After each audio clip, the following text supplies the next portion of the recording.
ये रौनकें जी बहाल होने जा रही हैं। मैं थोड़ा सा जज्बाती हो गई और आप लोगों को आज सलाम भी नहीं किया। कज़ाफ़ी स्टेडियम के जब मनाजिर दिखाए तो वो ये खाली कुर्सियां भरने चली जा रही हैं। तो 22 तारीख को इन कुर्सियों पर आप देखेंगे कि जी शानदार किस्म का रश और लोग इंजॉय कर रहे होंगे, चौकों छक्कों की बहार होगी। कल कराची में मैच होने जा रहा है जी, चैंपियंस ट्रॉफी का। पाकिस्तान और न्यूजीलैंड मद्दे मुकाबिल होंगे। और अगेन मैं यही कहना चाहूंगी, मैंने कल के प्रोग्राम में भी यही बात की थी कि यहाँ पर इंटरनेशनल क्रिकेट की बहाली हम पाकिस्तानियों के लिए, हम लाहौरियों के लिए बहुत बड़ी बात है। अब जीत पाकिस्तान की हो ना हो, पाकिस्तान जीत चुका है और इंशाल्लाह आगे भी जीत ही पाकिस्तान का मुकद्दर होगी। लेकिन सवाल यह है कि वो बहुत सारी कोशिशें, वो बहुत सारी साजिशें जो कि नाकामी की कोशिश करती रही कि यहाँ पर इंटरनेशनल मैच बहाल ना हो, यहाँ पर वो खुशियाँ ना हो, तो एक के बाद एक नाकामी का सामना रहा। चेयरमैन पीसीबी सैयद मोहसिन रजा नकवी की जानिब से क्या शानदार प्लानिंग की गई कि इंटरनेशनल क्रिकेट भी बहाल हुई। 117 दिनों में कज़ाफ़ी स्टेडियम ऐसा बहाल हुआ कि देखने वाले मुंह भी देखते रह गए और तनकीद करने वाले खुद वो जो होता है ना दांतों को उंगलियां देकर रह गए, वो वाली सिचुएशन में रह गए। सो अब तो जी इंतजार की घड़ियां खत्म हो चुकी हैं, अब मैदान सज चुका है और शायकीन क्रिकेट के लिए ये बड़ा ज़बरदस्त मौसम, बाहर का मौसम, बड़ा मौसम भी ऐसा है कि आप मैच अगर देखने स्टेडियम में जाएंगे तो खूब इंजॉय करेंगे। सो जी कल बाकायदा तौर पर आगाज़ होने जा रहा है और कल कराची में जो है 2 बजे मेला सजेगा और उसके बाद 22 फरवरी को जो पहला मैच लाहौर में होने जा रहा है, तो लाहौरिये तो बड़े पुरजोश तरीके से उसको वेलकम कहेंगे। हमारे सीनियर रिपोर्टर आमिर रजा खान साहब और वकास अहमद, अब लाहौरियों को भी अस्सलाम वालेकुम और आप लोगों को भी अस्सलाम वालेकुम। वालेकुम अस्सलाम। जोश खिताबत में मैं भूल गई थी आज। असल में जोश ये नहीं है, अभी तो आप ये जोश देख रही हैं, कल से आप देखिएगा, आप जाके सब्जी का रेट पूछेंगे तो वो आपसे पूछेगा मैच का क्या बना। सही बात है, पाकिस्तान कौन सी पोजीशन पे है, अब क्या होगा, जगह पे मैच लगा होता है। आप किसी जगह पे भी चले जाएंगे तो आपसे एक ही सवाल होगा और वो क्रिकेट क्योंकि है हमारी अवामी खेल और इसको लोग समझते भी हैं। और सिर्फ आमिर भाई सॉरी, क्या बेगमास का भी यही सवाल होगा? यही होगा। आप ये बात पूछ रहे होगा। आप मुझे बताएं कि वो जो स्टारिज्म है उसी ने तो एक बंदे को सियासतदान बना दिया। ऐसे ही है कि उसके शहर में जो खवातीन उस वक्त थी वो ही अपने बाल बच्चे समेत जो है वो उसके शहर में मुब्तला हो गई। तो क्रिकेट एक ऐसी गेम है जिसमें कोई भी हो वो एक दिन में स्टार हो जाता है और एक दिन में मेरी बहन के बच्चे हैं, वो मुझसे आज ही टाइम डिसाइड कर रहे हैं हमने कौन सा मैच देखने जाना है, आप हमारे साथ। वो एक फैमिली इवेंट बनता चला जा रहा है। बात कर रहा है तो इंतजाम ने अच्छा, वो ICC की वो जो उन्होंने बनाया था प्रोग्राम, उसमें उसने जिक्र किया, उसने कहा है कि इंडिया से हार जाए ना तो घर वाले भी फोन नहीं करते, कहते बाहर में जाए। ऐसे ही है, बिल्कुल ऐसे ही है। क्रिकेट एक ऐसी गेम है जिसमें आपके मर्द, खवातीन, बच्चे, बूढ़े, कोई इसमें वो नहीं है आप उसको तकसीम कर सके। आप स्टेडियम में देखेगा सब एक आवाज में बोल रहे हो। हाँ, बिल्कुल ऐसा ही है। चाहे वो किसी और आमिर भाई मुझे अच्छी चीज ये लगती है कि हमारे जो कौम है ना इतनी जिंदा दिल है कि सिर्फ अपनी टीम को ही नहीं, वो इंडिया वाला मंजर जो होता है ना कि बस आपकी टीम अच्छा नहीं खेल रही तो आपको स्टेडियम में यहाँ पे लोग चेहरा पोते, यहाँ पे लोग बहुत जबरदस्त। मैं अपनी ये मेरी प्रोड्यूसर आयशा है, ये इंटरनेशनल प्लेयर्स को देखने के लिए, उनके साथ तस्वीरें उतारने के लिए बेताब है।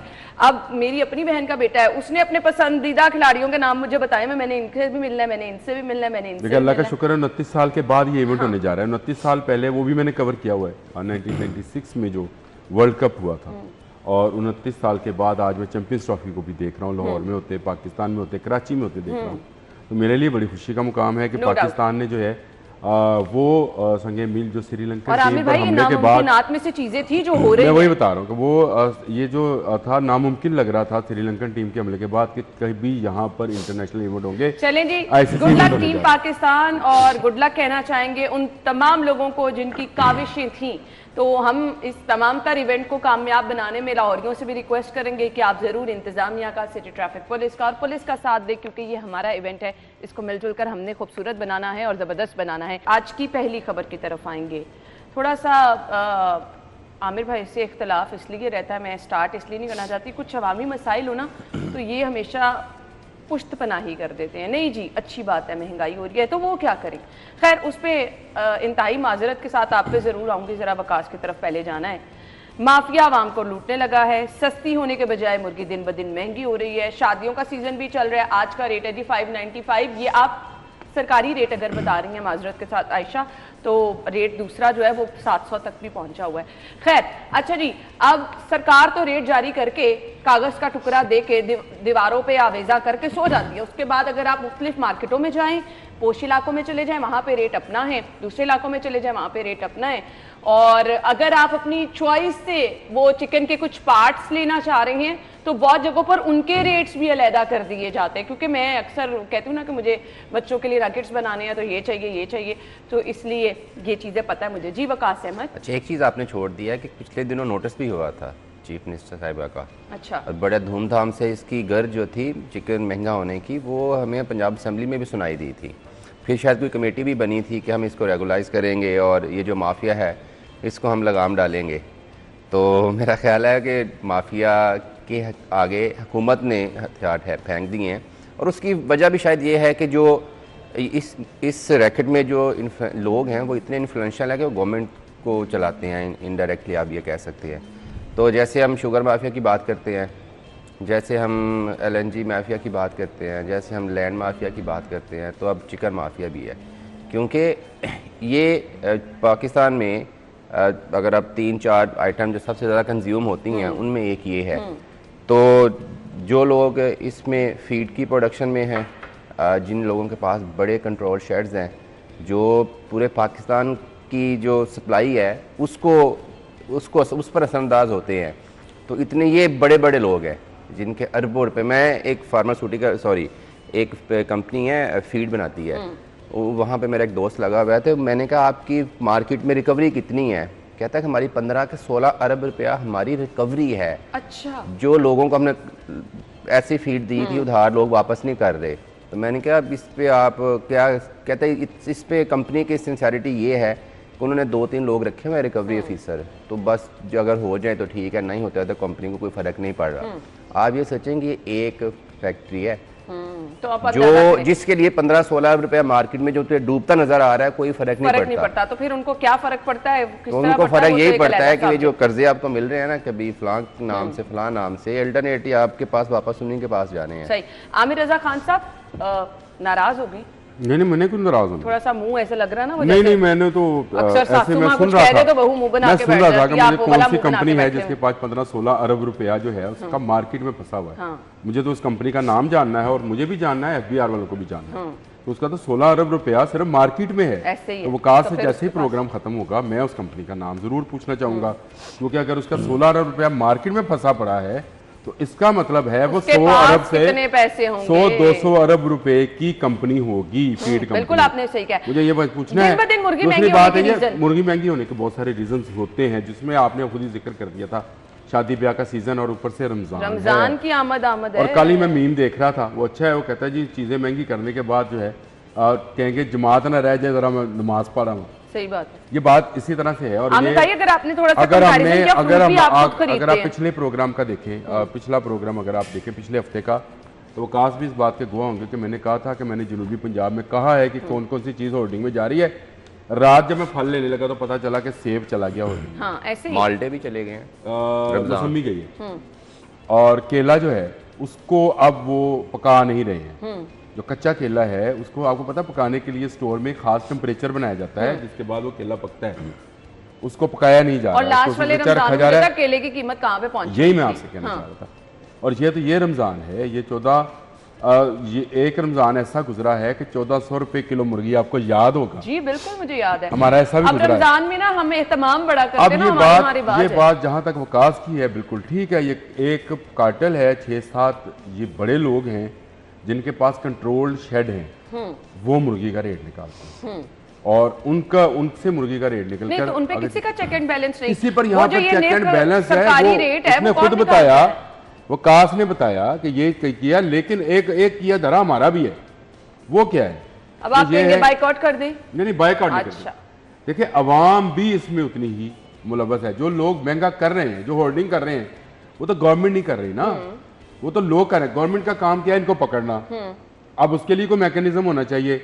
जैसे ही रमजान आता है, किसी की भी गवर्नमेंट हो, यहाँ पर चीजें पूरी दुनिया में सस्ती हो जाती है, यहाँ पे महंगी हो जाती है, बिल्कुल ऐसे। और यहाँ पर गवर्नमेंट अपना उस तरह से काम कर नहीं पाती है जिस तरह से उसको करना चाहिए। मैं समझता हूँ ये प्राइस मजिस्ट्रेट जो है निकले।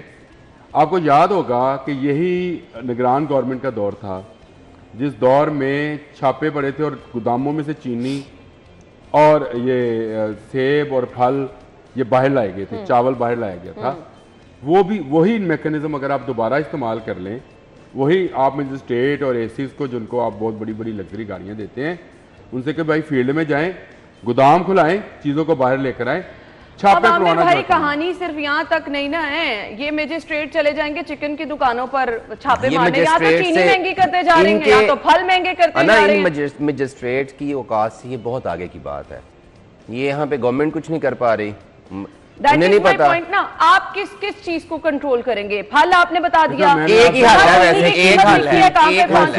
एक हल है वैसे भी। डॉक्टर ये कहते हैं कि चिकन को अवॉइड करें, अगर एक महीना हम ना खाएं तो फिर ये हम कर सकते हैं। वकास आप कहेंगे चीनी भी बंद कर दें, चीनी भी अच्छी बात है ना, शुगर से बचें, नहीं आप अब ये कह दें दूध दही की कीमत फल भी महंगे कर दें, फल भी सस्ते करेंगे, फल ना खाएं, खुद उगाएं। मैंने आपकी वीडियो देखी थी, मैंने इनकी वीडियो देखी थी, कहते छत पे फल उगाएं, तो उगा के मैंने दिखाया ना यार। चिकन एक महीना आप कर सकते हैं ना, आप चिकन एक हफ्ता अगर हम बाइकआउट कर दें ना, ये हल नहीं है। प्लीज माजरत के साथ आप दोनों अगर ये कहेंगे ना तो मैं ब्रेक पे चली जाऊंगी। अगर आप दोनों ये ब्रेक पे जाना जाओ, ये धमकी किसी को ना लगाओ भाई। अगर आप बात सुनना नहीं चाहते हैं, ये तो वो बात करती है मैडम ने, चाहते तो गवर्नमेंट कहती है। प्लीज अगर आप लोग ये कहेंगे ना कि फलां चीज महंगी है इस्तेमाल ना करे, तो ये लोगों का इंतहाई नापसंदीदा ये देखिए मैं आपको बताऊं, पूरी दुनिया में जिस चीज पर लोगों का होता है जोर होता है, वो कहते हैं इसका बाइकाट कर दो। इस चीज को महंगा किया है ना,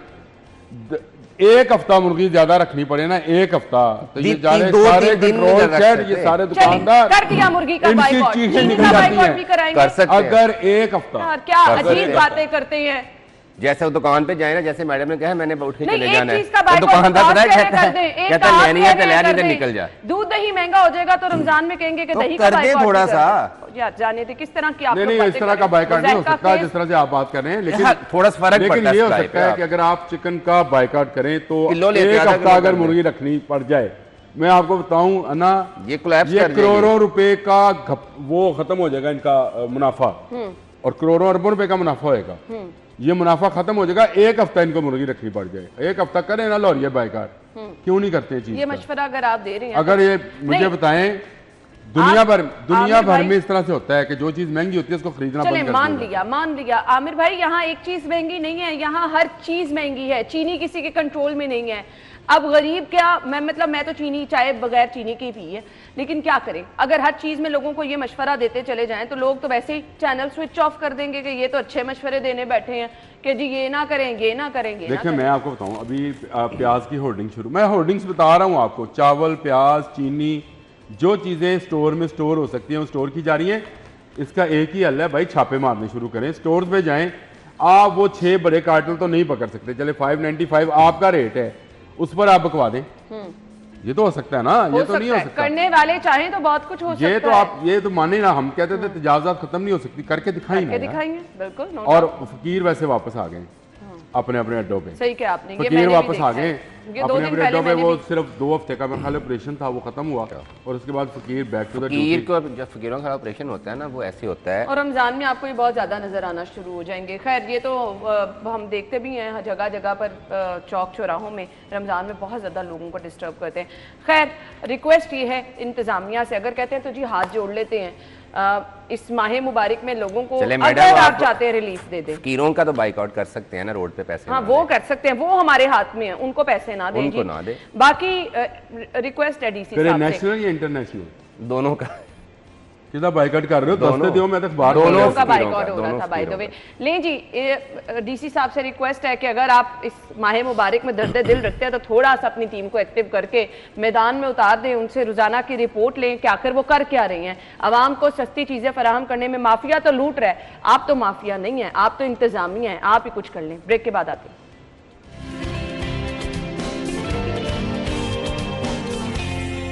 वेलकम बैक। गुड न्यूज़ है जी तमाम लोगों के लिए, वो लोग जो कि खुद का कारोबार करना चाहते हैं उनके लिए आसानी क्या है।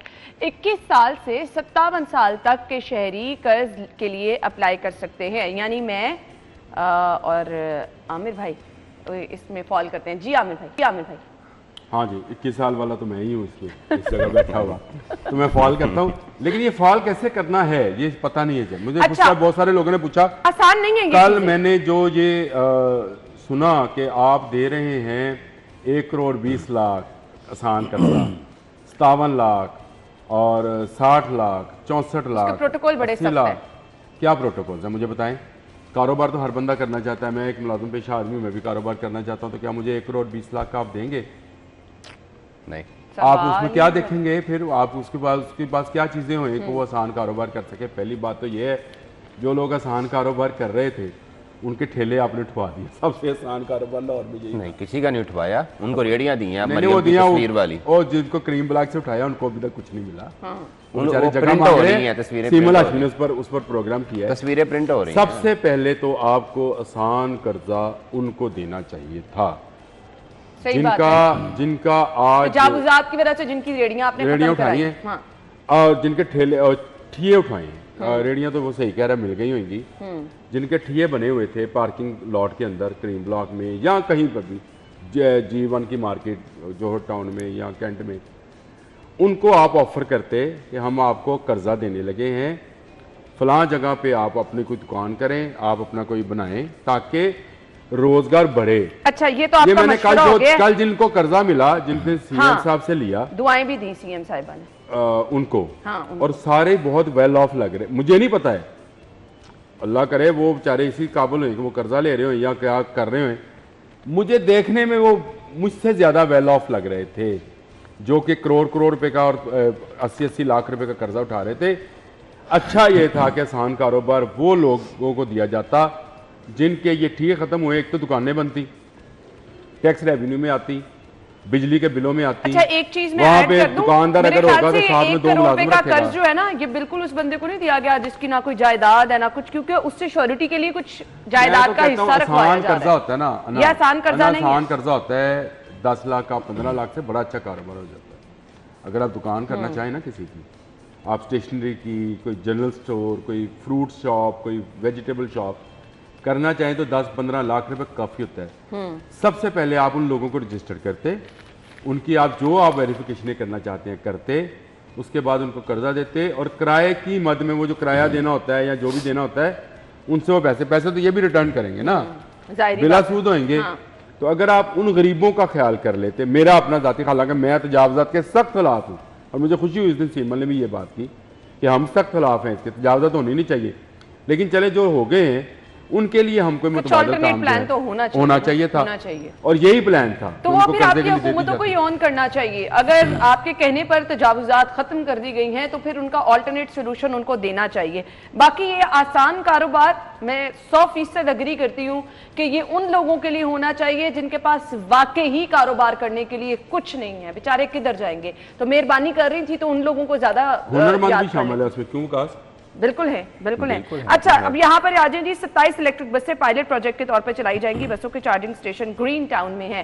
कल से मेरे ख्याल से बाकायदा ये बसें चलेंगी, इफ्तिताह इनका होने जा रहा है। वकास, अच्छा, वो बहुत अच्छी बात है जी। आपने इलेक्ट्रिक अगर शहर को पोल्यूशन फ्री बनाना है तो मेरा ख्याल है ये 27 नहीं थी, गवर्नमेंट की टॉप प्रायोरिटी ये होनी चाहिए थी कि हमने पहले फेज में 227 लेके आनी। उसकी वजह यह है कि ज़रूरत बहुत है। आने दें जो आ रहा है, आप सुन लेना, मैंने कब ये कहा कि इनको रोक के हमें 200 ही लेके आए। मैंने तो ये कहा है कि ये तो इतना अहम काम था कि ये 227 आनी चाहिए थी, क्योंकि सिर्फ एक इस प्रोजेक्ट के मुकम्मल होने से आपके 5-6 मसले वैसे ही हल हो जाने हैं। आपके ट्रैफिक के मसले आधे हो जाने हैं, आपकी पोल्यूशन वो उसमें कमी आ जानी है, लोगों को एक सस्ता और मेयारी पब्लिक ट्रांसपोर्ट मुहैया आना है। ठीक है, तो आपके बहुत सारे काम जो है ना एक प्रोजेक्ट के साथ मंसूब थे। तो मैंने तो ये ख्वाहिश का इजहार किया है कि जिस प्रोजेक्ट का फ़ायदा ज़्यादा है ना उस पर ज़्यादा पैसे लगा दे। मैंने ये कहा है, मैंने ये हरगिज़ नहीं कहा कि 227 आएंगी तो मैंने बैठना है। मैंने कहा चलें 27 आ गए हैं, वो भी मेहरबानी, कुछ तो आया है। मैंने ये कहा है, बहुत अच्छी बात है। और वैसे भी पब्लिक ट्रांसपोर्ट हमारी ज़रूरत है शदीद। और मेरी एक और ख्वाहिश ये है कि प्लीज़ इन ये जो एडिशन है ना 27 बसों का शहर के उन एरियाज में किए जहाँ पर एक्सेस नहीं है, हाँ, जहाँ पब्लिक जहाँ पे एक्सेस नहीं है। अच्छा, वहीं पे किया उन्होंने वैसे ग्रीन टाउन वगैरह में किया, तो इसका मतलब है ये पहला रूट जो है। नहीं, ग्रीन टाउन में डिपो है बेसिकली। नहीं, उसका रूट भी वही है। अच्छा, वो मैंने चलती हुई भी देखी है, ऐसे इत्तेफाक है, सुबह के वक्त में आ रहा था तो ये बस जा भी रही थी और उसमें सवारियां भी थी। मुझे नहीं पता ये कल से बाकायदा इफ्तिताह क्या होगा, और 500 बसों का इन्होंने ऑर्डर किया हुआ है जो कि लाहौर, फैसलाबाद, जी, पूरे पंजाब, भावलपुर और मुल्तान इन शहरों के अंदर चलनी है। तो मेरा ख्याल है अच्छी बात है, इनिशिएटिव लिया गया है कि नहीं जी, सीएम साहबा का ये बड़ा अच्छा इकदाम है। और हम तो बड़ी देर से सुन रहे थे शहबाज शरीफ साहब जब सीएम थे कि इलेक्ट्रिक बसें आ रही हैं, तो अशद ज़रूरत थी, यही टाइम था कि जी आपको अपने माहौल को आलूदा होने से बचाना था, लोगों को बीमारियों से बचाना था। तो जो इनिशिएटिव कहे जाते हैं, गाड़ियाँ भी आ गई इलेक्ट्रिक, मैंने बोर्ड देखा लगा हुआ है, लेकिन मुश्किल है ना, अब आहिस्ता आहिस्ता ही लोग उस पर कन्वर्ट होंगे, एकदम से तो नहीं हो सकते। ब्रेक के बाद आपको ज्वाइन करेंगे, स्टे विद अस।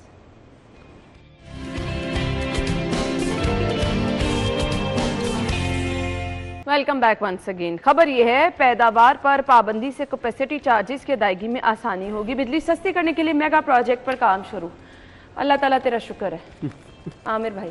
अच्छा, ये बड़ा टेक्निकल सी ना है। नहीं, ये टेक्निकल सी ना नहीं है, टेक्निकल सी हाँ है, लेकिन आपको पता है कि ये होगा क्या? ये होगा ये कि जितनी आपकी इंडस्ट्री जो है 233 इंडस्ट्रियलिस्ट जो हैं वो बिजली बनाकर गवर्नमेंट को बेचते थे, सस्ती बिजली बेचते थे और गवर्नमेंट से सस्ती बिजली लेते थे। तो गवर्नमेंट ने अब उनसे बिजली लेने से इनकार कर दिया। उनसे कहा है आप ही साल के चारों महीने जो है, 12 महीने जो हैं, आप ही हमसे बिजली खरीदेंगे और महंगे दामों खरीदेंगे, क्योंकि हम आवाम को रिलीफ देना चाहते हैं। ये नहीं हो सकता कि आपकी बिजली जो है उसको महंगे दामों खरीदा जाए और आवाम को महंगे दामों दिया जाए। अब उन पर जो है कैपेसिटी चार्जेस के माध्यम में जिस भी हम खप डालते थे कि भाई कैपेसिटी चार्जेस किस चीज़ के, इनको किस चीज़ का हम पे करते हैं कि जब ये बिजली नहीं बना रहे होते, वो जो 4 माह 5 माह में बात की सर की, तो उसमें भी जो कैपेसिटी चार्जेस है अब इनको नहीं मिलेंगे। उसमें जो बिजली मिलेगी इनको आम सारिफ के रेट पे मिलेगी, ना सस्ती बिजली मिलेगी ना कैपेसिटी चार्जेस मिलेंगे। उसका रिलीफ गवर्नमेंट ने प्लान बनाया है कि आवाम को दी। मैं कल सिपरा से समझी है ये बात। चलें जी, थोड़ा सा आवाम का भी भला हो जाएगा। अस्पतालों में सिक्योरिटी कैमरे बढ़ाने के अहकाम हैं। तमाम हिस्सों में सीसीटीवी कैमरे नस्ब किए जाएंगे। कैमरों की मुकम्मल मॉनिटरिंग का मौसर निज़ाम राइज होगा। अगर ये हो जाए तो बहुत अच्छी बात है। जाहिद चौधरी साहब की खबर है, सरकारी टीचिंग अस्पतालों में क्या कुछ हो रहा है ये किसी की नज़रों से ओझल नहीं है। वो लोग जो कि जाते हैं, हम लोग अक्सर विजिट कर चुके हैं, तो हालात बुरे ही हैं। तो अगर कैमरे ऑपरेशनल हो जाए, वकास अहमद, एक इंटरनल उनका सिक्योरिटी का निज़ाम बेहतर हो सकता है। देखें, जो अगर कोई वहाँ पे मरीज़ जा रहा है उसका लवाही के, उसको तो कंसर्न ये नहीं है कि कैमरे हैं कि नहीं है। हाँ, उसको कंसर्न ये है कि डॉक्टर का रवैया अच्छा है, एज़ पर SOP उसको अच्छी तरह उसको ट्रीट किया जा रहा है। ये है वैसे बेसिकली एक मरीज़ का या हॉस्पिटल जाने वाले हर बंदे का इशू। अगर डॉक्टर ये समझते हैं कि भाई हमने हमारा जो स्टाफ है, वहाँ पर जाने वाले लोग हैं, कुछ एक्सप्लॉयटेटर भी आते हैं, तो उनको हमने मोनिटर करना है एक एज अ सॉर्ट फॉर कुछ एविडेंस के लिए, जैसे बहुत सारे वाक़यात हो जाते हैं, तो ये बहुत अच्छी बात है। लेकिन अब ये देखना ये है कि जहाँ पे हॉस्पिटल में पहले से कैमरे लगे हुए थे, जिनकी फुटेजेस पहले से आई, उन फुटेजेस की बेस पर जो इंक्वायरियाँ हुई हैं उनसे कितना मेरिट वहाँ पे रखा गया, क्योंकि बहुत सारे फुटेजेस हमें भी हॉस्पिटल के अंदर की आई हैं, तो लेकिन वो फिर कहा यही जाता है कि चलें जी छोड़ें इसको, मामला रफा दफा करते हैं। तो अगर ऑब्जेक्टिव आपका सिक्योरिटी है, ऑब्जेक्टिव आपका जिसके साथ नाइंसाफ़ी हुई है उसका अजाला करना है, और फिर तो सही है। तो अगर आपने सिर्फ एक अच्छा, अस्पताल के अंदरूनी मामलात की बेहतरी के लिए भी बहुत ज़्यादा ज़रूरी है। मुझे चिल्ड्रन हॉस्पिटल का वाकया याद है, बच्चा गटर में गिर गया, फिर बच्चे गायब होने के वाकयात, बड़े नौमौलूद बच्चे वहां से कोई लेके फरार हो जाता है, ये वाले वाकयात सर्विसेज में होता है ज़्यादा। हाँ। अच्छा, वो मैं आपको एक बात बताऊँ, ये सिर्फ हॉस्पिटल्स की बात नहीं है, ये वकास भाई बात कर रहे थे, ये तमाम खानों में भी होना चाहिए। इसी तरह के तमाम डिपार्टमेंट्स तमाम जगहों पर होना चाहिए, जितने ये गवर्नमेंट के महकमे हैं, और इसको सारे के सारे सिस्टम को जिस तरह से आपने एक सेफ सिटी अथॉरिटी बनाई है, एक कैमरा सिटी अथॉरिटी बना दें, ताकि वहाँ पे कैमरों पर मॉनिटरिंग हो। लोगों को कम से कम ये खौफ तो हो कि कैमरे की आंख उनको देख रही है। मैंने क्योंकि अपने घर में कैमरे लगाए, तो मुझे इसका अंदाज़ा है कि जो मांगने वाला भी आता है ना, वो सबसे पहले कैमरे को इस तरह से देखता है कि इस घर के अंदर कैमरा लगा हुआ है। जो आपके गुजरने वाला गली वाला वो भी देख के गुजरता है कि यहाँ पे कैमरा लगा हुआ है। फ़ायदा तो है इसका ये तो नहीं है, वो कहता है कैमरे के सामने पैसे गिनने नहीं है जी, ये भी हो सकता है। मतलब आप देखें, एक आपको सेंस ऑफ सिक्योरिटी आता है कि आप घर के अंदर बैठ के देख रहे होते हैं बाहर गली में से कौन गुजरा, तो इसका मतलब ये है कि आपको ये सारे का सारा सिस्टम जो है कैमरों पे लेके जाना पड़ेगा, अस्पतालों ताकि के आपके स्टोर रूम्स में कैमरे होने चाहिए जहां पर आपकी अद्वियात का अद्वियात का रिकॉर्ड चोरी होता है। ठीक है, और आपके एंट्री एग्जिट पॉइंट आपके कॉलेज यूनिवर्सिटीज में होने चाहिए। आमिर भाई, अब आपकी ख्वाहिशात अच्छा, वह भर्ती नहीं चली जा अस्पतालों रही। के लिए आप मुझे बताएं, आपने पूरा क्रैकडाउन कर रखा है वजीर दाखिला ने तमाम यूनिवर्सिटीज में मंशियात फरोशी के मैं खिलाफ। इस चीज को अगर बिल्कुल कैमरे नहीं लगे कह हों तो हमें पता चलेगा कौन सा कौन बच्चा है? बाहर अंदर जाता बट है और अंदर जाके बाकी अभी बच्चों में अस्पतालों भेजता में है। रहे ना, मैं तो अस्पतालों में इतने मैंने ऐसे नहीं, मैंने कपड़ों- हॉस्पिटल में नहीं रहना, बड़ी बुरी जगह में रह के हैं, अल्लाह ताला लेकिन ना आप किसी मुझे को हाँ लेके ना जाए। दें। मैंने कॉलेज यूनिवर्सिटी में रहना, मैं दाखिला ले लेता हूं।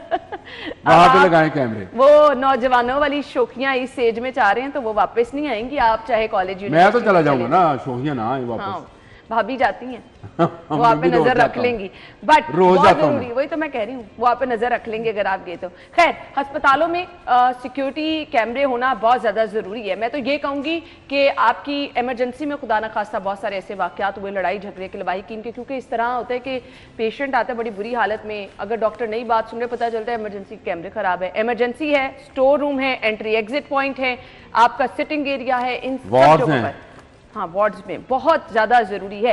मैं तो कह रही हूँ हर जगह पर होनी चाहिए ताकि आपकी सिक्योरिटी भी इंश्योरिटी रहे, और दूसरा साथ कि ऐसा क्या ना अस्पतालों के हो कि एक मामलात, मरीज अपना कैमरा ले ही जाए साथ। मरीज कहाँ से लेके लेके जाता जा है यार। बेचारा गरीब मरीज का अपना कैमरा ले मोबाइल जाए। फोन आज जो है, कैमरा है, अब वाकई आजकल सही ये बात है। बनाने नहीं देते ना। सही बात हाँ, आपने बनाने की। क्यों हम नहीं ब्रेक देते? ले लेते हैं, ब्रेक के बाद बना आते हैं। लेते।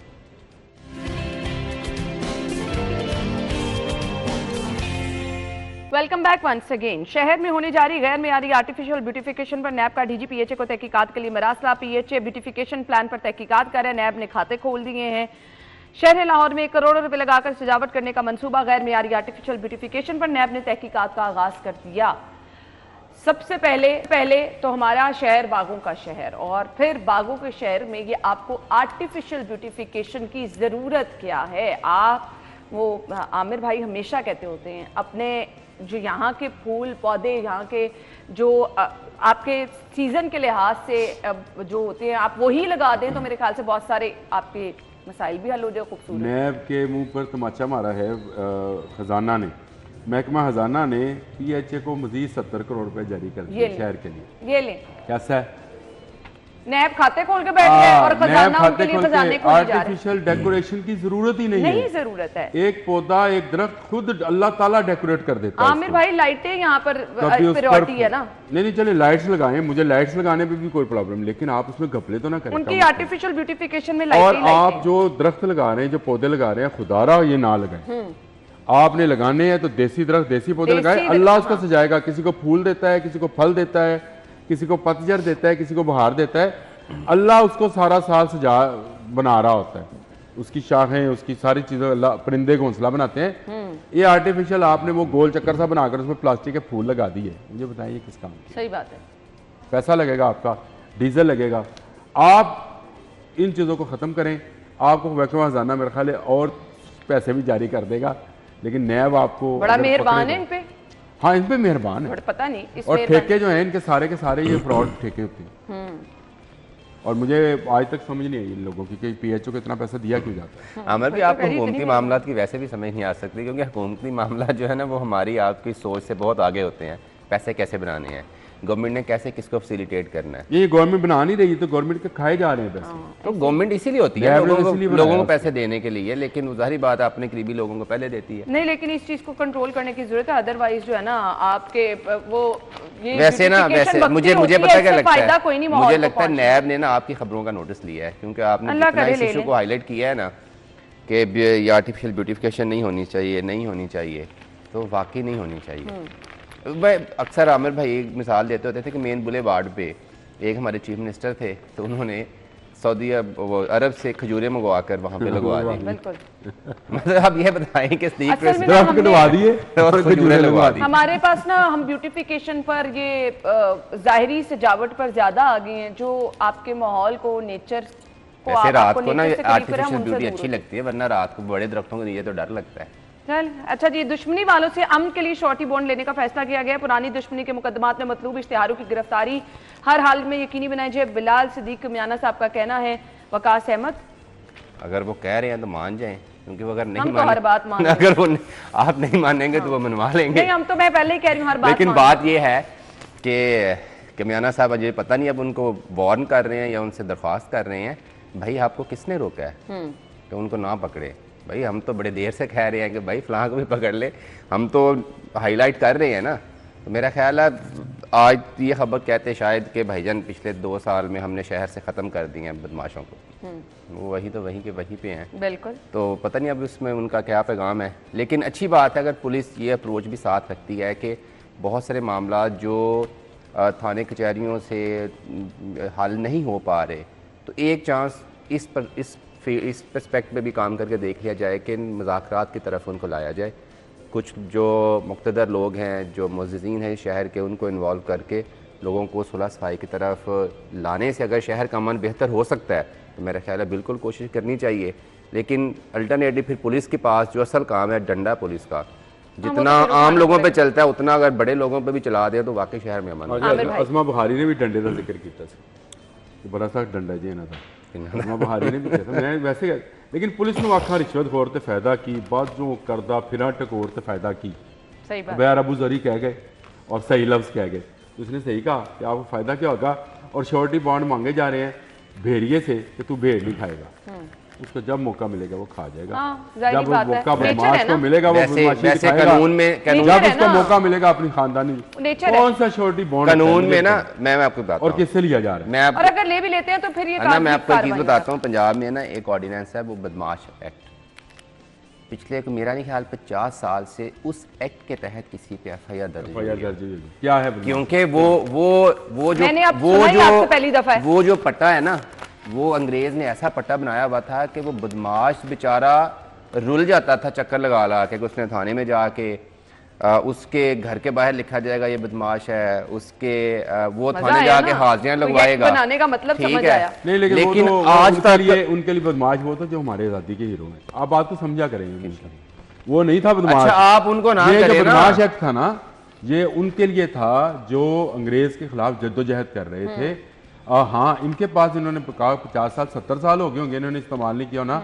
लेकिन अब इसको जरा उलट कर दें, जो नामी ग्रामी बदमाश हैं, हाँ, उनके लिए ये करें, उनके लिए बैंक अकाउंट्स उनके सीज करवाएं, उनके कारोबार उनके बंद करवाएं, उनको जो मर्जी करें, शहर में अमन होना चाहिए। हाँ, कंट्रोल करेंगे तभी ये मामला जो है वो बेहतर हो सकते हैं। और फिर ये श्योरिटी बॉन्ड अगर आप ले भी लेते हैं तो इस पर अमल दरामद ना हो तो इसका फायदा क्या है। बाकी 24 घंटे में 272 वारदातें, तो ये तो रजिस्टर्ड वारदातें जो कि रिपोर्ट हो गई होंगी, ये सर रिपोर्ट हुई है। हाँ, मैं वही कह रही हूँ कितनी वारदातें हुई होंगी। थोड़ा सा रिक्वेस्ट ये है जी आईजी साहब से, इस तरफ भी तवज्जो दे दे।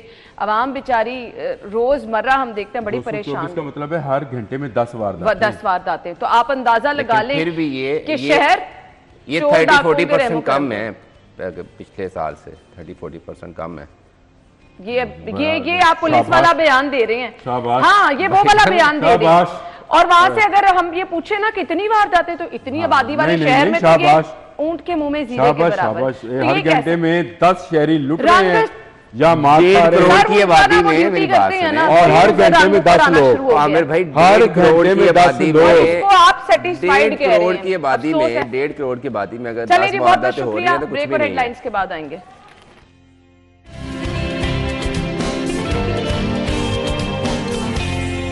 Welcome back once again. Programme के इस हिस्से में जी हम जो गुफ्तगू करने जा रहे हैं वो अहम मैं इसलिए कहती हूँ क्योंकि वक्त की अहम ज़रूरत है नए शहर का आबाद होना, और रूडा ये जिम्मेदारी बहुत ज़बरदस्त तरीके से निभा रहा है।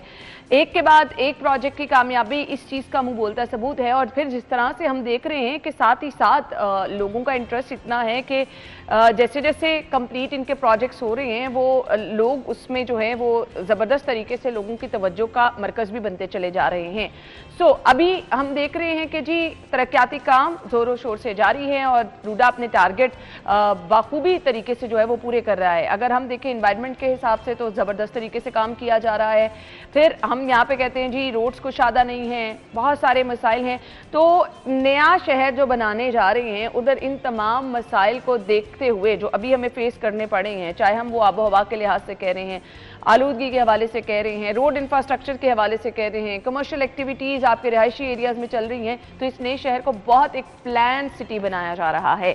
हमारे आज के मेहमान मैं तारुफ कराना चाहूँगी deputy director special initiative diversity और CSR रूडा सैयद मौज़म अली साहब ने ज्वाइन किया है। अस्सलाम वालेकुम जी। वालेकुम अस्सलाम। थैंक यू सो मच, बहुत बहुत शुक्रिया। रूडा का विजन मेरे ख्याल से सबसे पहले इस पर रोशनी डाल दी, क्योंकि वहाँ से जहाँ से काम स्टार्ट हो वो जानना बहुत ज़रूरी है कि क्यों आखिर ज़रूरत पड़ी।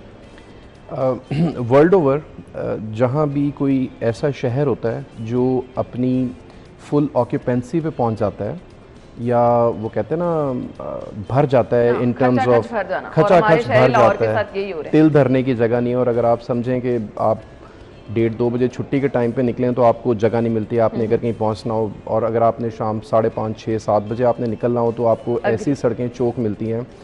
तो अगेन आई बिलीव कि जो लाहौर है वो अपनी फुल ऑक्यूपेंसी पे पहुंच चुका है, और हम ये समझते हैं कि ऐसी सिचुएशन में ट्विन सिटीज़ का कॉन्सेप्ट या उसका एक एक्सटेंशन या एक ऐसा सिटी डेवलप कर दिया जाता है जो कि जिससे लोगों की मुश्किलात कम हो सकें, और एट द सेम टाइम लोग रूडा को देखते हैं as a real estate project. तो आई बिलीव कि बड़ा अच्छा इनिशिएटिव है कि इस प्लेटफॉर्म को यूज़ करते हुए हम लोगों को ये बता सकें कि it's not just a real estate project कि हमने सोसाइटियाँ बनानी है हम लोगों ने, बट इट्स वेरी इंपॉर्टेंट कि जो लाहौर का जो एक कल्चर है, इसका हेरिटेज रावी है ना, दरिया रावी, वो लाहौर को वापस किया जाए। आज अगर आप किसी बच्चे से पूछें कि तुम्हें रावी रिवर के बारे में क्या पता है, तो उसे कुछ नहीं पता होगा रिवर रावी के बारे में। तो उसको हम हिस्टोरिकली वापस देना चाहते हैं इन अ वे कि रिवर को रिजुविनेट करना। आपको पता है हमारे रिवर में पानी नहीं है इस वक्त, हमने अपने बचपन से नहीं देखा जी, और जब पानी है नहीं और जहाँ जहाँ पे भी पानी है वो सारा वेस्ट मटेरियल से भरा हुआ है, आलूदा पानी है। तो रूडा इट्सेल्फ एक ऐसा प्रोजेक्ट है कि जिसने एनवायरनमेंट सस्टेनेबिलिटी को भी मद्देनज़र रखना है, ग्रीन फैक्टर को भी मद्देनज़र रखना है, और सस्टेनेबिलिटी को भी रखना है इन द सेम टाइम कि हमने इसको कमर्शियली भी देखना है। हमने इसको एक ऐसा इकोसिस्टम डेवलप करना है कि जो कि लोगों के लिए बेनिफिशियल रहे। ठीक है, तो जो रिवर वापस करने की बात है ना लाहौर को, वो ये कि उसमें हमने इसको रिवर को रिजुविनेट करना है, वेस्ट वाटर ट्रीटमेंट प्लांट्स बनाने हैं, ताकि जो ये वाटर फ्रंट सिटी बनेगा, और मैं ये ज़रूर बताना चाहूँगा कि ये एशिया का, बल्कि मैं समझता हूँ दुनिया का सबसे बड़ा मेगा प्रोजेक्ट है। 1,40,000 एकड़ हमारे पास जगह है जो हमारी ज्यूरिसडिक्शन में आती है, रिवर के बोथ साइड्स के ऊपर। अब जब रिवर फ्रंट सिटीज़ बनते हैं तो उसमें रिवर का खूबसूरत होना और उसके आसपास लिवेबल कम्युनिटी होना बड़ा ज़रूरी है। बिल्कुल आपने तो उसके लिए हमारी इंजीनियरिंग टीम्स हैं, हमारी वेस्ट वाटर ट्रीटमेंट की टीम्स हैं, हाइड्रोलिक से रिलेटेड टीम्स हैं जो इसके ऊपर दिन रात काम कर रही हैं।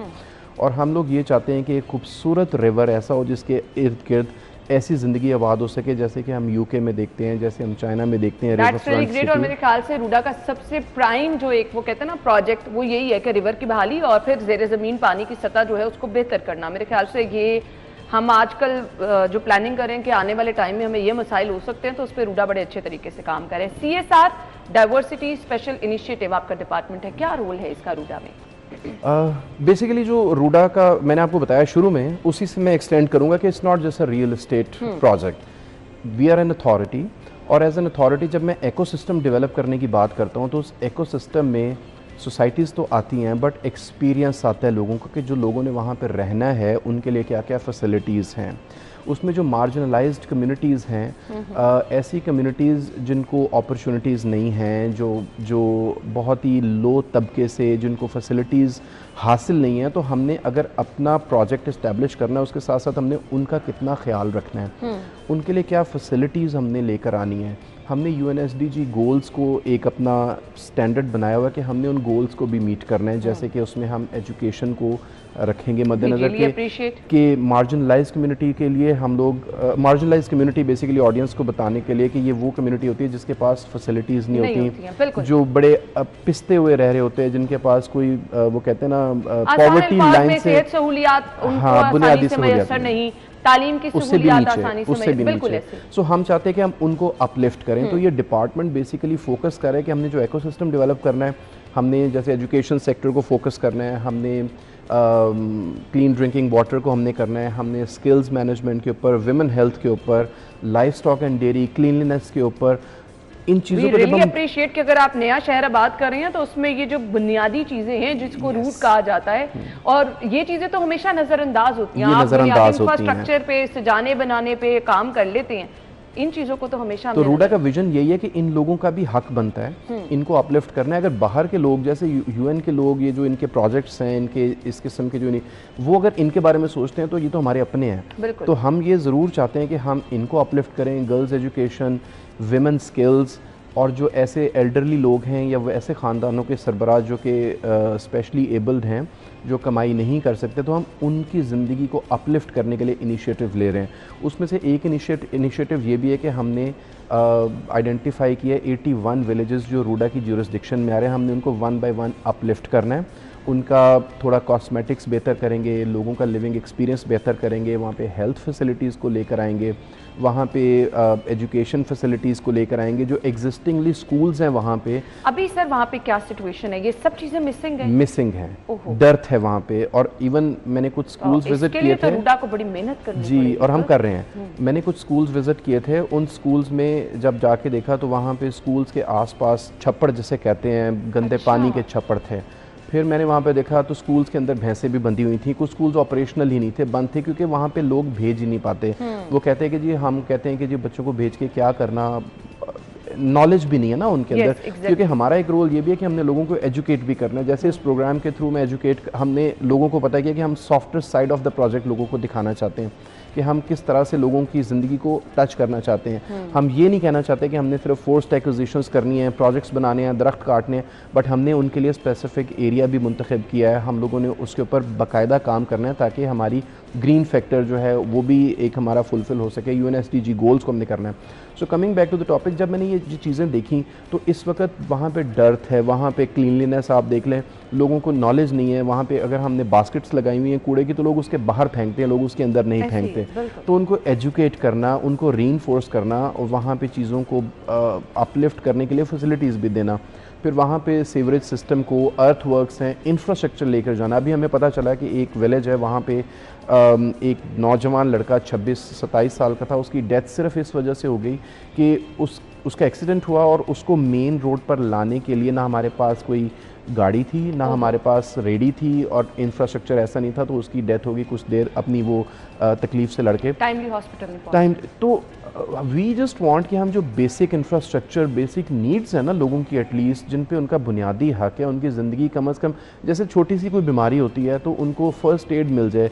तो हमने सोचा कि वहाँ पे हम कुछ डिस्पेंसरीज़ का क़याम करें जहाँ पे कुछ बेसिक चीज़ें, बेसिक हेल्थ फैसिलिटीज़ ख़वातीन को, बच्चों को, कुछ इमरजेंसी रिलेटेड चीज़ें जो है वो उनको मिल जाएँ, ताकि वो कम से कम लोगों के साथ कंधा मिला के चल सके। और जब हमारी अपनी सोसाइटीज़ वहाँ पे अपने प्रोजेक्ट्स, कमर्शियल प्रोजेक्ट्स वहाँ पे इस्टेब्लिश हों, तो अपने आप को एक लेवल से अपलिफ्टेड महसूस करें। So this is what we are doing. सही। अब मुझे ये बता दें, काम की रफ्तार क्या है? वो तो अब अभी तो हम देख रहे हैं कि एक बहुत बड़ा प्रोजेक्ट है ऑब्वियसली, तो ये तो आप पूरा दिन भी मेहनत करते चले जाएं तो शहर आबाद करना छोटी बात तो नहीं है। सो काम की रफ्तार क्या है? अल्हम्दुलिल्लाह, I take pride in saying कि हम लोग जो हैं वो, हमारी कोशिश ये है कि हम लोग एक तो फैसिलिटेशन में कोशिश करें कि जितना हम लोगों को फैसिलिटेट कर सकते हैं उतना फैसिलिटेट करें, पार्ट 1। और इसका बाय प्रोडक्ट ये कि हम जो सेंस ऑफ रिस्पॉन्सिबिलिटी है ना हम लोगों में, वो हम लोग चाहते हैं कि जितना जल्दी हम इस प्रोजेक्ट को मुकम्मल करेंगे हम अपने गोल्स अचीव कर सकेंगे। और हमारी टीम, जितने भी हमारे डिपार्टमेंट्स काम कर रहे हैं, वो विजिलेंटली और ऑन टोज़ हैं हर वक्त अल्हम्दुलिल्लाह। अगर आप साइट पे कभी विज़िट करें, बल्कि आई वुड आपके प्रोग्राम्स होते हैं तो वो वहाँ पे अगर आप एक दफ़ा जाते हैं ना, फॉर एग्जांपल अगर आप आज जा रहे हैं और आप 2 हफ्ते बाद जाएंगे तो आपको सिग्निफिकेंट प्रोग्रेस नज़र आती है कि लोग काम कर रहे हैं, क्योंकि हमने ये प्रोजेक्ट डिलीवर करना है। हमारे कुछ शॉर्ट टर्म टारगेट्स हैं, हमारे कुछ लॉन्ग टर्म टारगेट है। अगर मैं टेक्निकली देखूँ तो ये 30-35 साल बाद जाके आपको नज़र आएगा कि एक इस्टेब्लिश हो चुका है। लेकिन इन द मीन टाइम हमने इसकी कमर्शियल आस्पेक्ट भी है, इसकी टेक्निकल आस्पेक्ट भी है, इसकी कुछ रेगुलेटरी आस्पेक्ट्स भी हैं, कुछ गवर्नमेंटल चैलेंजेस भी हैं, कुछ पॉलिटिकल चैलेंजेस भी हैं। तो हम लोगों की कोशिश ये है कि हम अपनी पेस को इतना तेज़ रखें कि हम अपने टारगेट्स को, जैसे हम लोगों ने अपने बाकी प्रोग्राम्स में आपने सुना होगा, हम उस टारगेट को मीट कर सकें। सो आई एम सीइंग दिस कि इंशाल्लाह आपको with in 5 to 10 years significant progress नज़र आएगी इंशाल्लाह जी। कुछ आपके प्रोजेक्ट्स, जैसे हम चहार बाग का हर जगह पे जिक्र सुनते हैं, सो अब तो उससे भी आगे निकल गया है, चहार बाग के ऊपर भी बड़े ज़बरदस्त तरीके से, तो मैं चाहूँगी उस पर भी आप रोशनी डाल दें। हाँ जी, चहार बाग हमारा एक इंडिजीनस प्रोजेक्ट है और इसमें हम लोगों की कोशिश यही है कि हम रूडा की सस्टेनेबिलिटी में इन प्रोजेक्ट्स की बड़ी अहमियत है, क्योंकि हमने जो रिवर को रिजुविनेट करना है ना, उसके लिए हमें फंड्स चाहिए और हम कोशिश करते हैं कि हम गवर्नमेंट से फंडिंग्स ना लें, हम सेल्फ सस्टेन और सेल्फ जनरेटेड फंड्स के ऊपर रिलाई करें। And Chahar Bagh 1, Chahar Bagh 2, it's one of those projects जो कि अब फर्दर आप जब देखेंगे तो ये ग्रेटर चहार बाग की शक्ल में आपको एक बड़ा एरिया नज़र आएगा। सो आई बिलीव कि ये ऐसा प्रोजेक्ट है जो बड़ा प्रॉमिसिंग है, इसके पीछे गवर्नमेंट की सपोर्ट है, और सपोर्ट जब भी गवर्नमेंट की सपोर्ट और एक अथॉरिटी की सपोर्ट होती है, क्योंकि आपको पता है कि आजकल प्रॉपर्टी के और ये जो लैंड के क्या हालात हैं, लोग सारी ज़िंदगी अपने पैसे जोड़ के एक प्लॉट लेते हैं और उनको पता चलता है उनके साथ फ्रॉड हो गया है, या उनको पता चलता है कि ये तो सोसाइटी अप्रूव्ड ही नहीं है। तो ऐसी सिचुएशन में अगर गवर्नमेंट बैकिंग वाला एक प्रोजेक्ट नज़र आ रहा है तो आई वुड रिकमेंड पीपल के ज़रूर इन्वेस्टमेंट के पॉइंट ऑफ से नहीं, उसमें रहने के पॉइंट ऑफ व्यू से सोचें कि एक ऐसा हमने सिस्टम डेवलप किया है कि इस सोसाइटी में top of the line educational institutions आएंगे, इसमें top of the line facilities, community से रिलेटेड फैसिलिटीज़ आएंगी, इसमें top of the line health facilities आएंगी, इसमें top of the line commercial facilities, commercial aspect आएगा जो लोगों के लिए, अब लोगों को वहाँ से निकल के लोगों को लिबर्टी डिफेंस वगैरह नहीं जाना पड़ेगा, उनके अपने चहार बाग के अंदर ही उनको एक इस तरह की फैसिलिटी मिलेगी कि उनको बाहर जाना नहीं पड़ेगा। So we will try to build a city within a city, जो ग्रेटर चहार बाग होगा, it would be a full experience इंशाल्लाह। That's really great. इंफ्रास्ट्रक्चर बड़ा मैटर करता है, रोड की कुशादगी, और इसके साथ साथ अभी क्योंकि हम अपने शहर के मसाइल देखें तो आपको पता लगता है ना कि रोड सुकड़ते चले जा रहे हैं, वो ट्रैफिक बढ़ती चली जा रही है, आबो हवा हमारी आलूदा होती चली जा रही है, पूरा साल हम यही कह रहे होते हैं कि जी एयर क्वालिटी इंडेक्स ही है ये। सो इस प्लानिंग में क्या इन चीज़ों पे फोकस किया जा रहा है कि कम से कम आने वाले सालों में इस चीज़ का सामना ना करना पड़े? जी, it's very good question, very pertinent. हमारी जो टीम है ना इसमें एक्सपर्ट्स हैं, और एक्सपर्ट्स में सिर्फ हम लोग ये नहीं कहते कि ये एक्सपर्ट्स टेक्निकल साइड के, इंफ्रास्ट्रक्चर साइड के, अर्बन प्लानिंग साइड के, बल्कि इसमें जो हमारे एनवायरनमेंट साइड के एक्सपर्ट्स हमारे पास मौजूद हैं, जो हर प्रोजेक्ट की फीजिबिलिटी में इस फैक्टर को ज़रूर मलूज़ खातिर नज़र रखते हैं कि अगर आपने कोई प्रोजेक्ट बनाना है, उसमें पॉल्यूशन, उसमें स्मॉग और उसमें बाकी चीज़ों का कितना अमल दखल होगा और हम इसको कैसे मिनिमल कर सकते हैं। तो आई बिलीव कि इन सब फैक्टर्स को बिल्कुल माइंड में रखा जा रहा है, और जब भी हम इस प्रोजेक्ट के बारे में बात करते हैं तो हम ये ज़रूर बताते हैं कि ये वर्ल्ड स्टैंडर्ड्स के मुताबिक है। इसमें कोई ऐसी चीज़ नहीं कि हम लोग कोई रैंडम चीज़ स्टार्ट कर दें और पता लगे कि साथ वाली कम्युनिटी जो है वो शोर की वजह से, पॉल्यूशन की वजह से, वेस्ट वाटर की वजह से, सो पहले इन चीज़ों की प्लानिंग की जाती है, उसके बाद हम अपनी मशीनरी और बाकी चीज़ों को डिप्लॉय करते हैं। तो अल्हम्दुलिल्लाह इन सब स्टैंडर्ड्स को वी यानी प्लानिंग का हिस्सा ये पहले चीज़ें रहती है, आप ग्राउंड रियलिटीज़ को देखें, इर्द गिर्द वाला एनवायरनमेंट देखें, फिर ये ना हो कि आपको कभी अपना काम रोकना पड़े या कोई ऐसी हर्डल आ जाए जिसकी वजह से आपका काम में रुकावट हो। सर मैसेज क्या देना चाहेंगे देखने वालों को? मैसेज यही है कि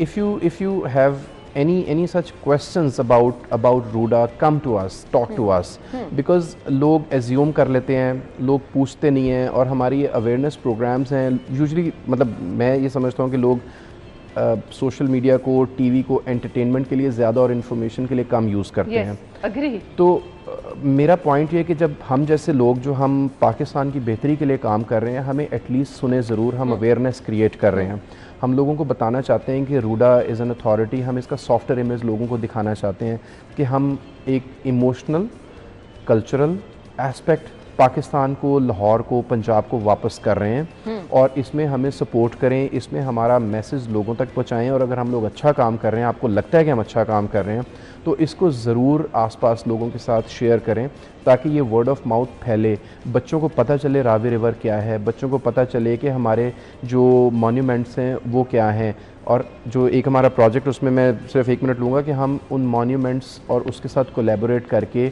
इस किस्म के प्रोजेक्ट्स भी लॉन्च कर रहे हैं जिसमें लोगों को ये भी पता चले कि हमारे मॉन्यूमेंट्स हैं क्या, लोगों को कामरान की बारादरी का पता चले, जहांगीर के मकबरे का पता चले। ये अबंडेंट प्लेसेस नहीं है, हिस्ट्री भी हम हिस्ट्री को भी रिवाइव करने की कोशिश कर रहे हैं जिससे कि लोग अपनी ग्राउंड्स के साथ, अपनी बुनियादों और जड़ों के साथ जुड़े रहें। So this is my message to the audience. Good luck, thank you so much. हम उम्मीद करते हैं कि ये काम जिस तरह तेजी से चल रहा है, नो डाउट अभी वक्त की अहम ज़रूरत है कि नए शहर को आबाद किया जाए, तभी यहाँ पर हम शहर लाहौर में भी देखेंगे कि बहुत सारे मसाइल जो वो खुद ब खुद कम होना शुरू हो जाएंगे। तो आपको गुड लक कहना चाहेंगे and thank you so much. आपके वक्त का बहुत बहुत शुक्रिया। हम ब्रेक के बाद आपको ज्वाइन करेंगे जी।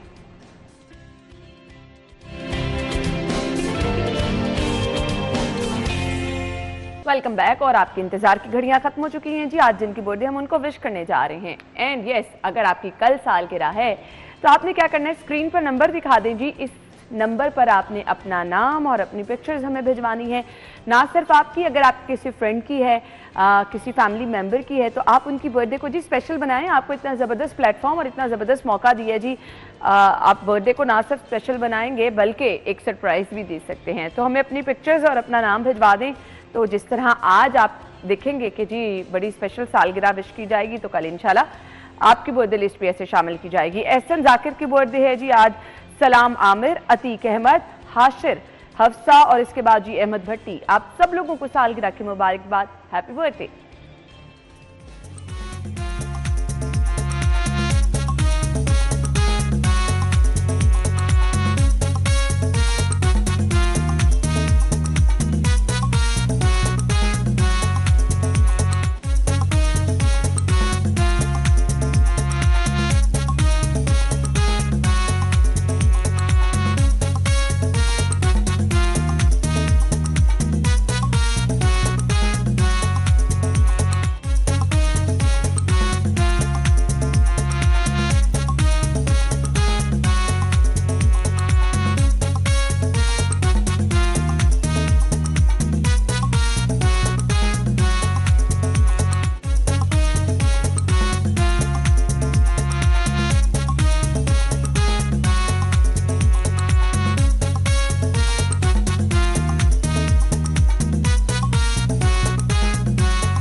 Happy birthday once again. So अगर आप देखें तो हमारे तमाम सेगमेंट्स जो हैं वो आप ही लोगों की डेली रूटीन को देखते हुए हम प्लान करते हैं। अब सब्जियां, फल हर रोज़ हर घर में खरीदे जाते हैं, कम ज़्यादा सभी लोग। इवन अगर आपने सब्जी नहीं बनानी, आप दाल भी बना रहे हैं, आप चावल भी बना रहे हैं, आप कोई भी सालन बना रहे हैं, तो लहसुन प्याज अदरक आपने खरीदने जाना है, तो हम आपकी मुश्किल आसान कर देते हैं, आपको रेट लिस्ट बता देते हैं। तो देख लेते हैं आज के भाव।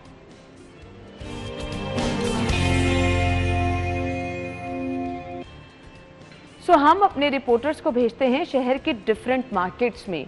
जो मैं अक्सर वर्ड यूज़ करती हूँ ना कि ओपन मार्केट में, तो ये वो बाज़ार होते हैं जो हमारे घर के करीबी बाज़ार होते हैं, यानी गुलशन रावी, समनाबाद, टाउनशिप, ये वो बाज़ार जो कि आपके रिहायशी इलाकों के करीब करीब होते हैं। तो हर रोज़ हमारे रिपोर्टर्स जाते हैं जी डिफरेंट मार्केटों में और वहाँ के रेट शेयर करते हैं। मायदा की तरफ चलेंगे, आज के रेट। Over to you. सब्जियों के हवाले से अगर हम बात करें तो सब्जियों की बढ़ती कीमतें जो हैं वो ओपन मार्केट में कुछ देखने में नज़र आ रही हैं, जहां पर सरकारी कीमतें उनकी कुछ देखने में नज़र आ रही हैं। हमारे पास रेट लिस्ट मौजूद है। दुकानदार जो है वो मनमानी कीमतें वसूल कर रहे हैं। सबसे पहले बात करेंगे आलू की, तो आलू की दर्जे अव्वल जो कीमत है वो 55, जबकि ओपन मार्केट में 100 रुपये में फ़रोख्त की जा रही है। प्याज दर्जे अव्वल पे 76, जबकि ओपन मार्केट में 150 तक में फ़रोख्त किए जा रहे हैं। टमाटर की सरकारी कीमत 55, ओपन मार्केट में 80 में फ़रोख्त किया जा रहे हैं। अदरक जो है वो 380 की बजाय 460 पे फ़रोख्त किया जा रहा है। लहसुन जो है वो 560 की बजाय 630 में फ़रोख्त किया जा रहा है। मटर जो है सरकारी कीमत 50, ओपन मार्केट में 100 तक में फ़रोख्त किए जा रहे हैं। शिमला मिर्च 60 की बजाय 110 में फ़रोख्त की जा रही है। बैंगन के सरकारी दाम 70, जबकि ओपन मार्केट में 100 तक में फ़रोख्त किए जा रहे हैं। शहरी जो है वो प्राइस कंट्रोल कमेटियों के सरकारी। थैंक यू सो मच फायदा, आपने हमें आज की रेट लिस्ट बताई। ब्रेक के बाद आपको ज्वाइन करेंगे, स्टे विद अस।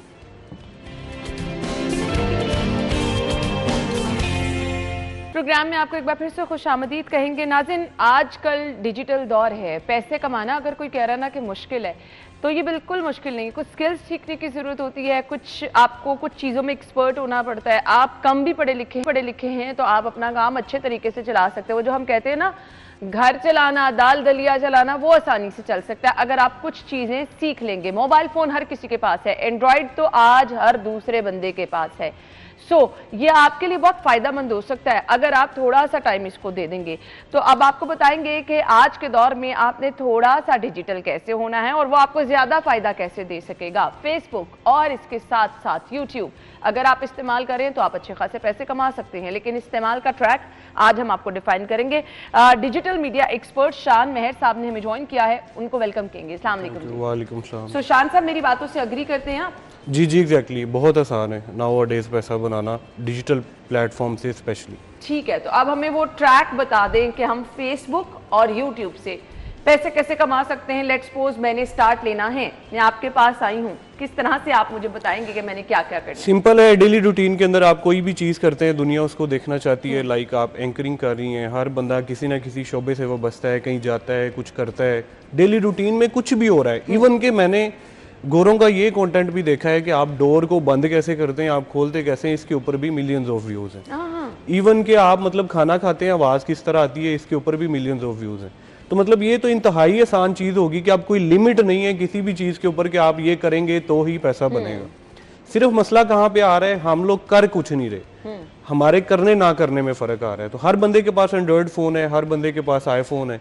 आप अपने कैमरे से कोई भी चीज़ रिकॉर्ड करें, करने के बाद जो है आप उसको फेसबुक के ऊपर अपलोड करें, यूट्यूब के ऊपर अपलोड करें, सब आपको पैसे देते हैं। इवन कि आप अदर प्लेटफॉर्म्स भी हैं जैसे लाइक स्नैपचैट है, टिकटॉक है, लाइकी है आपका, और बहुत सारे प्लेटफॉर्म हैं। तमाम प्लेटफॉर्म से पैसे कमा सकते हैं सबसे। आपने हर रोज हर बंदा जो है ना वो ज्यादा चीजें अगर हम देखें तो मैंने बचपन से ही शायद अपना फेसबुक का अकाउंट बनाया है। सो फेसबुक और यूट्यूब आजकल हम ज्यादा लोगों को देख रहे हैं। वैसे तो इंस्टा पे भी बहुत सारे लोग हैं, बट इन चीजों को आपने मोनेटाइज करना है। क्या तरीके का? फेसबुक का सिंपल क्राइटेरिया है 5000 फॉलोअर्स, 60 के व्यूज आपको चाहिए होते हैं। दूसरे नंबर पे फेसबुक कहता है कि आपके पेज के ऊपर 5 वीडियोस जो हों अवेलेबल हों जब आप अप्लाई कर रहे हो मोनेटाइजेशन के लिए। सेम अगर अप्लाई करने का तरीकेकार क्या है? वेरी सिंपल है। सबसे पहले आप फॉलोअर्स पूरे करें, उसके बाद उसके व्यूज पूरे करें, उसके बाद आपकी पार्टनर मोनेटाइजेशन पॉलिसी को वायलेशन नहीं होनी चाहिए। फॉलोअर्स कितने होने चाहिए? 5000 फॉलोअर्स आपके होने चाहिए, आपका पब्लिक अकाउंट होना चाहिए। एग्जैक्टली ठीक है।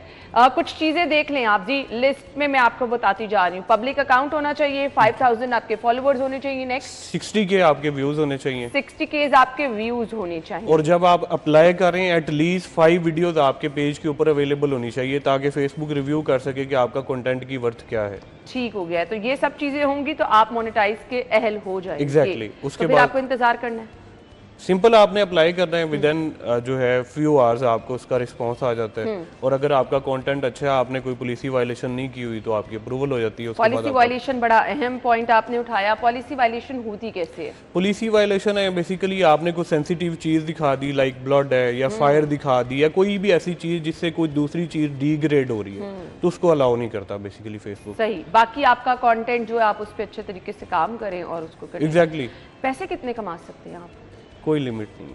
अच्छा, ट्रस्ट में। वाह, ये फिर आप पे डिपेंड करता है। लोग मिलियंस ऑफ डॉलर्स बना रहे हैं। फेसबुक बेसिकली आप किसी बंदे के ऊपर डिपेंड थोड़ी है। फेसबुक एक बहुत बड़ा, दुनिया का सबसे बड़ा सोशल मीडिया प्लेटफॉर्म है।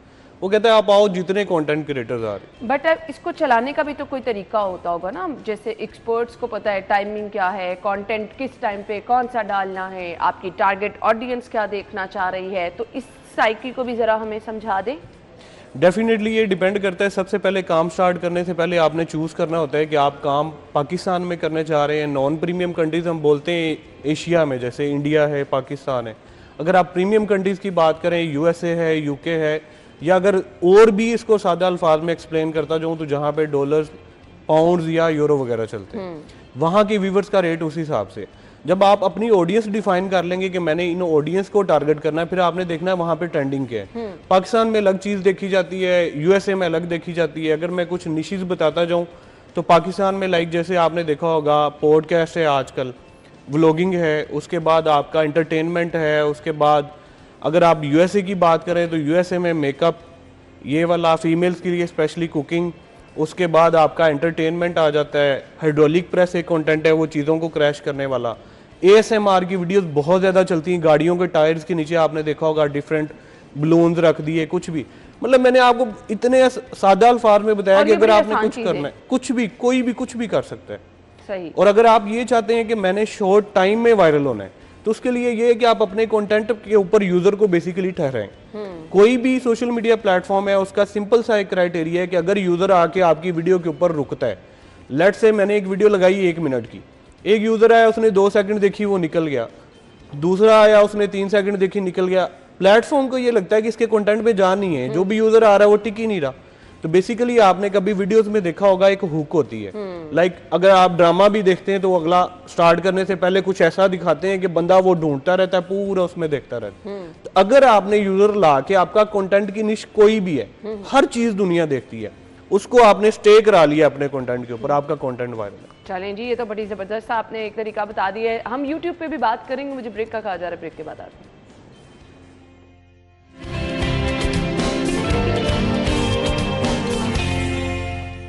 Welcome back. Digital media expert शान मेहर हमारे साथ मौजूद है। यूट्यूब को मोनेटाइज कैसे करना है? जी शान साहब। सिंपल क्राइटेरिया जैसा कि मैंने बताया, 1000 सब्सक्राइबर्स हैं, 4000 आवर्स हैं, और अगर आप शॉर्ट की बात करें, रील्स की बात करें, तो वो 10 मिलियन व्यूज़ बेसिकली आपको रिक्वायर्ड होते हैं 90 डेज़ के अंदर। अगर आप ये क्राइटेरिया फुलफिल कर लेते हैं तो आपका चैनल जो है मोनेटाइज हो जाता है। ठीक है, मोनेटाइज होने के बाद आपको फ़ायदा किस तरह से पहुंचता है और आपका कंटेंट किस तरह से आपने सिलेक्शन करनी, बिकता क्या है? हर चीज़ बिकती है। अच्छा। मैं एक चीज़ बार बार रिपीट कर रहा हूँ कि हर एक चीज़ दुनिया देखना चाहती है। इंटरटेनिंग कुछ भी हो सकता है, व्लॉगिंग मैंने बताया हो सकता है, कुकिंग हो सकता है, मतलब हर एक चीज़। ASMR तो मैंने बताया कि वो तो मतलब नॉर्मली बच्चे भी देखते हैं, और बच्चे जो कंटेंट लेके बैठ जाते हैं वो देखी जाते हैं। और मैंने आपको एक सिंपल सा फॉर्मूला बताया है किसी भी प्लेटफॉर्म के ऊपर वायरल होने का, वो ये है कि आप यूजर को ला के अपनी वीडियो के ऊपर टिका लें। अब लेट्स से अगर आप बच्चों का कंटेंट बनाते हैं तो उससे अच्छा तो कुछ भी नहीं है। बच्चा जो वीडियो पकड़ेगा बैठा रहेगा, जब तक एंड नहीं होगी वो उसी वीडियो के ऊपर स्टे करेगा। तो एज कम्पेयर टू वो वीडियो जो आपने बाकी या मतलब 18+ के लिए बनानी है या तो ये ज्यादा जल्दी वायरल होती है। लेकिन आप सारे कंटेंट्स के ऊपर जो है काम कर सकते हैं। फायदा होगा, अर्निंग होगी, डॉलर्स के अंदर अर्निंग होगी। अब आपको करेंसी वैल्यू का पता ही है, अगर आप डॉलर्स में अर्निंग कर रहे हैं तो कितने ज़्यादा पैसे बनते हैं। प्लस मैंने आपको बताया कि डिपेंड कर रहा है कि आप कंट्री कौन सी टारगेट कर रहे हैं। आप प्रीमियम कंट्रीज में आया के काम कर रहे हैं या नॉन प्रीमियम के अंदर कर रहे हैं। फिर उसके अकॉर्डिंग आप, आजकल तो चैट GPT AI का दौर है, आप सिंपल वहाँ पे उससे जाके सवाल करें कि मैं फ़लाँ कंट्री को टारगेट करना चाहता हूँ, मुझे सजेस्ट करो कि राइट नाउ मैं किन निशीज़ के ऊपर कंटेंट बनाऊँ जो मेरा ज़्यादा चलेगा। नॉन प्रीमियम में जाना है, यहाँ पे देख लें लोगों के क्या इंटरेस्ट है, उसके अकॉर्डिंग आप AI पे जाएं, उसे बताएं कि मैं पाकिस्तान में वायरल होना चाहता हूँ या ये कंटेंट बनाना चाहता हूँ, तो हर चीज़ वो आपको लिख के दे देता है। मतलब सिर्फ फ़र्क आ रहा है आपके काम स्टार्ट करने में। जिन्होंने स्टार्ट कर ली है वो बहुत अच्छी जगह पे स्टेबल है और बड़ी अच्छी जगह पे स्टैंड कर रहे हैं। जिन्होंने नहीं किया वो अभी स्टिल इधर उधर फिर रहे हैं। सही। तो मुझे ये बता दें, ये मोनेटाइज होने का जो प्रोसेस है कितने दिनों पे मुहित होता है? लेट्स सपोज एक बंदा अपना यूट्यूब अकाउंट बना रहा है या उस पर अपना चैनल बना रहा है, सो उसको कितनी देर इंतज़ार करना होगा? क्या कोई टाइम फ्रेम भी होता है? डिपेंड करता है आपका कंटेंट किस तरह का है, आपने कौन सा चूज़ किया है, किस कंट्री को चूज़ किया है। टाइम फ्रेम कोई नहीं है, 30 डेज एटलीस्ट ओल्ड होना वो मस्ट है। उसके बाद आपका कंटेंट डिसाइड करेगा। कुछ लोग क्राइटेरिया फुलफिल कर जाते हैं with in few days, like 5 days में भी मैंने देखा हुआ है। कुछ लोग जो इरेगुलर हैं, लाइक एक वीडियो डाली, फिर 2, 4, 6 महीने कोई नहीं, फिर एक आए, उनको सालों साल भी लग जाते हैं। कंसिस्टेंसी मेन की है। तो कैसे आपको ये करना है, कितना गैप होना चाहिए, आपको टाइमिंग किस तरह से देखनी है, अपनी वीडियो अपलोड कब करनी है, अपनी टारगेट ऑडियंस को कैसे, कि उनका इस टाइम मूड क्या है, क्या मुझे इस टाइम वीडियो अपलोड करनी चाहिए नहीं करनी चाहिए, एंड सेकेंडली क्या मैं खुद ये सब चीज़ें हैंडल कर सकती हूँ, मुझे टीम बनानी है? नहीं, टीम बनाने की कोई ज़रूरत नहीं है, आप खुद ही इसको हैंडल कर सकती हैं। बाकी रही कि वीडियो डालनी कितनी है, ये आपके कंटेंट के ऊपर डिपेंड करते हैं। लाइक मैंने देखा है कुछ लोग रेस्टोरेशन के ऊपर काम करते हैं, पुरानी चीज़ों को पकड़ा नई के अंदर कन्वर्ट किया, वो काफ़ी टाइम टेकिंग प्रोसीजर है। अच्छा, एक चीज़ और मैं यहाँ पे ऐड ऑन करता जाऊँ, वो ये है कि अगर आपका कंटेंट उसके ऊपर कम लोग काम कर रहे हैं, लाइक जिसका कोई कंपटीशन इतना ज़्यादा नहीं है, वो उतना ज़्यादा प्लेटफॉर्म आप उसको उसकी अर्निंग भी पे करता है। तो अगर आपका कंटेंट ऐसा है जिसके ऊपर बड़ा टाइम टेकिंग है, कोई लंबे प्रोसीजर वाला है, तो आप उसको 1 अ वीक भी बना सकते हैं। अगर आपका कंटेंट है नॉर्मल लाइक जैसे व्लॉगिंग है, तो मैं आपको रेकमेंड करूंगा कि एटलीस्ट आप 2 वीडियोस डेली बेसिस के ऊपर अपलोड करें। सुबह का जो टाइम है वो 8 बजे से लेके 11:30 बजे तक है, और शाम का जो टाइम है 5:30 बजे से लेके 9:30 बजे तक है। चलें जी, एक आइडियल टाइम। ये आपको रास्ता बता दिया कि आपने किस तरह से अपना फेसबुक या फिर आपने यूट्यूब पे अगर आप ये चाहते हैं कि आप अच्छा काम करें और पैसे कमाएं, तो ये आसान रास्ते हैं, आप घर बैठे ये काम आसानी से कर सकते हैं। थैंक यू सो मच जी, आपके वक्त का शुक्रिया। नाज़रीन, अपना ख्याल रखिएगा, कल मुलाकात होगी। अल्लाह हाफ़िज़।